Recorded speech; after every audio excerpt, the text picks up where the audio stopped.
আজিৰে পৰা আৰম্ভ হৈছে ঐতিহাসিক গোভা দেওৰজাৰ জোনবিল মেলা আৰু তিনিদিনীয়া বৰ্ণাঢ্য কাৰ্যসূচীৰে অনুষ্ঠিত হ'ব জোনবিলৰ পাৰত এই গোভা দেওৰজাৰ জোনবিল মেলা আৰু মই বৰ্তমান উপস্থিত আছোঁ চাৰিভাই দেওশাল শিৱ মন্দিৰত আৰু এই চাৰিভাই দেওশাল শিৱ মন্দিৰতে মাংগলিক পৰ্ব অনুষ্ঠিত কৰি কণী কাটি মঙলা চাই তেওঁলোকে জোনবিল মেলাৰ শুভাৰম্ভ কৰে আৰু মোৰ সৈতে যিগৰাকী ইয়াৰ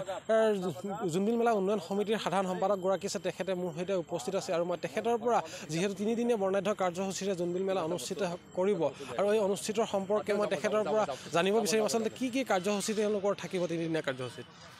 আজি দেখিলে আপোনালোকে মাংগলিক পৰ্ব হৈ গ'ল ইতিমধ্যে আৰু মাংগলিক পৰ্ব যিখিনি আমি ইয়াতে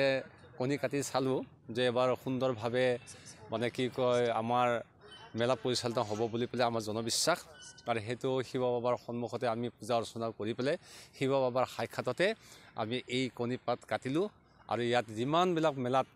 বেয়া দিশবিলাক অহাৰ সম্ভাৱনা আছে সেইবিলাকক আমি এই শিৱ বাবাৰ সন্মুখতে আমি কণী কাটি পেলাই সেইবিলাক নাশ কৰিলোঁ আৰু এতিয়া জাতি ধৰ্ম বৰ্ণ নিৰ্বিশেষে মেলাত যোগদান কৰা লোকসকলৰ মাজত শান্তি সমৃদ্ধি অটুট থাকিব বুলি আমাৰ জনবিশ্বাস।